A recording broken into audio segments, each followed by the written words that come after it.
mudana madaxweyne mudana yaal marwooyin waxaan goob joogaha wiil yar ee aan qaan gaarinin ee case qurux badan ee markaad u jeeda aad leedahay warkana waa kii dalka ku haboona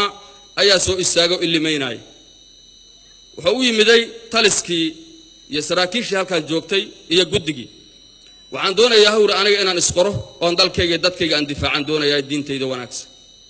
maxaad ku doorataa dhahan askarinimo aad ka rabtaa halkaan ka sugaynay lacag baan rabaa iyo saas bay tahay iyo kelimad aad iyo aad noo tiiraayo gelisa ayuu ku dhawaaqay wiilkaas yarka Soomaaliyeed wuxuu nagu yiri hooyaday ayaa qaraxay waxa lagu dilay Ekisoobe waxaana doonayaa inaan u aaro hooyaday oo aan baabi'iyo shabaab iyo waxa lamida meel ay ka soo joogaan halay qorow waxaan soo xasuusay ikhwati wal akhawaat fillah nabiga kaleey salaatu wasalaam dagaalkii badar markii dagaalkii ugu horeeyay ee muslim iyo gaal mushrik iyo malaa'ig afarta koox ay isugu yimideen oo muslim kana malaa'ig ilaahay ku soo ayiday mushrikiintana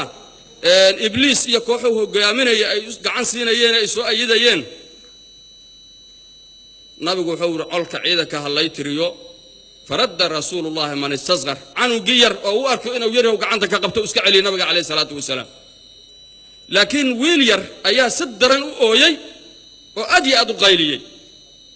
فاجازه رسول الله صلوات الله وربي وحوير ويلكا يركا سداس شهيدنimada ugu hilowsan oo inuu shahaado qaato maanta doonaya warbal halaysaga sii daayo maash wiilka yarka markaan arkay arinkaas ayaan soo xasuustay